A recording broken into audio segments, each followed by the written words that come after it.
nakikita ko rito, no? For some of you, Aries. And of course, vice versa to again, no? Pwedeng kayo ito or ang person mo, right? No? Again, take what's resonate, no? For you mga Aries. So, yeah, no? With that, no? So, kasi dito ay meron ditong nawawala ng self-confidence, no? Something like that, no? That's why, maybe, for some of you, your partner is this, no? Pretty, beautiful, no? Something like that, no?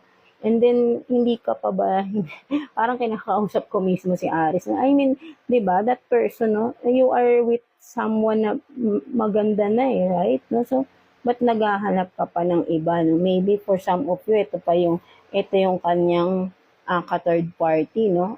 Chubby, sexy, no? So, sexy nga, no? Kumbaga ay maliit lang na babae, hindi siya katangkaran. So, this is a chubby, sexy na hindi katangkaran, right?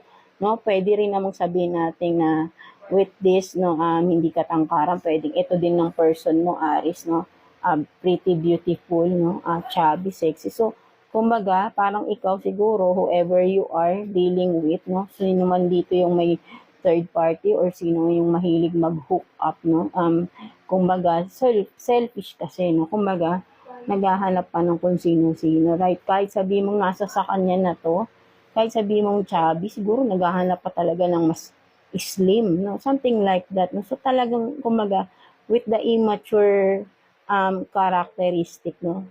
Nag-e-explore, no? With the young, kumbaga, immature talaga kasi nga, exploring, no? So, kumbaga, siya yung nawawala ng self-confidence, right? No? Kaya siya nag-e-explore para makakuha siya ng compliment sa ibang tao, right? Because yung partner niya is I think is for me, ay perfect na no? Hindi man perfect, but then wala ka na sigurong hanapin pa, no? Yun yung nakikita ko rito, no? But then, this immature person is really selfish, no? Kung sino man ito na talagang sarili lang din niya yung iniisip niya because siya yung may mga nararamdamang pagkukulang sa sarili niya, no? Siya yung maraming hinahanap.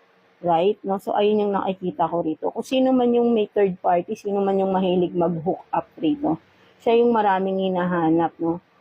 Nag-e-explore itong tao na to. Super immature person ito, right? No? Kahit sabi mong nasa kanya na tong tao na ito na maganda, sexy naman, right? No? So, di ba?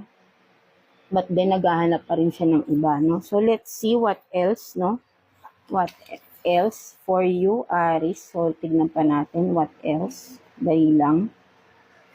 So, what else for Aries is what